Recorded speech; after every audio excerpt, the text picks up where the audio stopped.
Grétar, hver svona viðbrögðin eftir þennan tapleik móti Fram?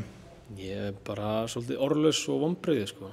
Bara hvernig við lögðum upp leikinn, fílingurinn fyrir vikuna og fyrir leikinn var allan tíman góður. Bara á hvernig við byrjum, við erum með hátt í 20 til 24-5 tapaða bolta og það er bara allt of mikið, allar að reyna að vinna Fram sko. Bara allt of mikið. Já, þeir eru komnir hérna, 7 mörkum undir hérna, bæði snemma í seinni hálfleik og svo tvisvar svona þegar 10-15 mínútur eftir. Já, og það er eiginlega bara á sóknarfælum. Það er eiginlega bara það sko. Það var bara þú summerar vel upp og klikka á döðafærum. Þannig að þegar við áttum mómentin til að minnka mikið niður og klikkuðu á færunum til þess að nýta það sko. Þið náðu aðeins að hleypa þessu upp hérna í lokin með því að fara í framleikjandi vörn.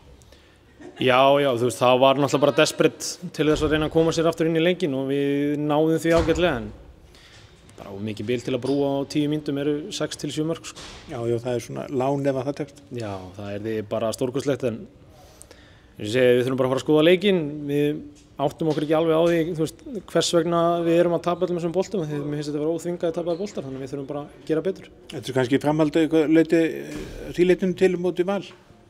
Síðasta leika mútið Val? Nei, mér finnst þetta ekki það sama sko.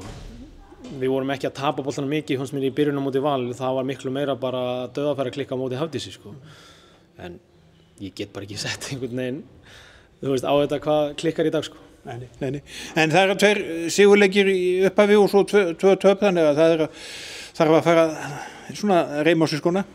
Bara 100%, við eigum bara hörku leik á móti KA Þór sem er bara búið að standa sig frábærlega í vetur þannig að það er bara 50-50 leikur sem við ætlum bara okkur til að vinna og við erum að koma inn í það til þess að vinna leikin.